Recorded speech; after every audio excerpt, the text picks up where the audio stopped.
అందరికీ praise the lord. నా పేరు పౌల్ అబ్రహాం. నేను జేసీఎన్ఎంలో ఒక విశ్వాసిని.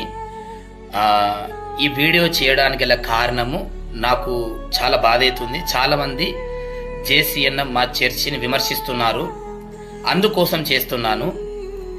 నేను పుట్టినది మొదలుకొని 2017 సంవత్సరాల వరకు డ్రింకర్ని. మందు తాగేది, సిగరెట్, గుట్కా, తంబాకు, గంజాయి కూడా అలవాటు ఉండేది చిన్నప్పటి నుండి. అంటే 6th క్లాస్ నుండి. అవునా, బాగా తాగేది. నేను చనిపోతాను కావచ్చు అనుకున్నారు మా ఫ్యామిలీలా. ఒకరోజు ఏమైందంటే మా సిస్టరు నన్ను చర్చికి తీసుకెళ్ళింది, జేసీఎన్ఎం చర్చికి తీసుకెళ్ళింది. నేను రాను రాను అక్క అన్న కూడా తీసుకుపోయింది. కూర్చున్నా, వాక్యం వింటలేను, కూర్చున్నా. అవునా, అయినా మా అక్క నన్ను తీసుకుపోతా ఉన్నది చర్చికి. పోయిన తర్వాత వాక్యం విను అంటా ఉండేది.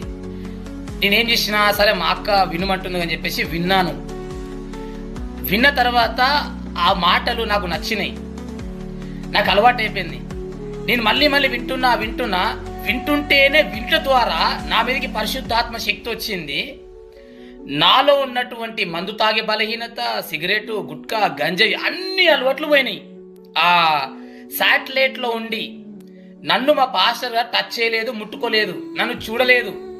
శాటిలైట్ చర్చ్ దగ్గరికి వెళ్ళి కూర్చొని వింటుంటేనే నేను మంచిగా అయిపోయినా.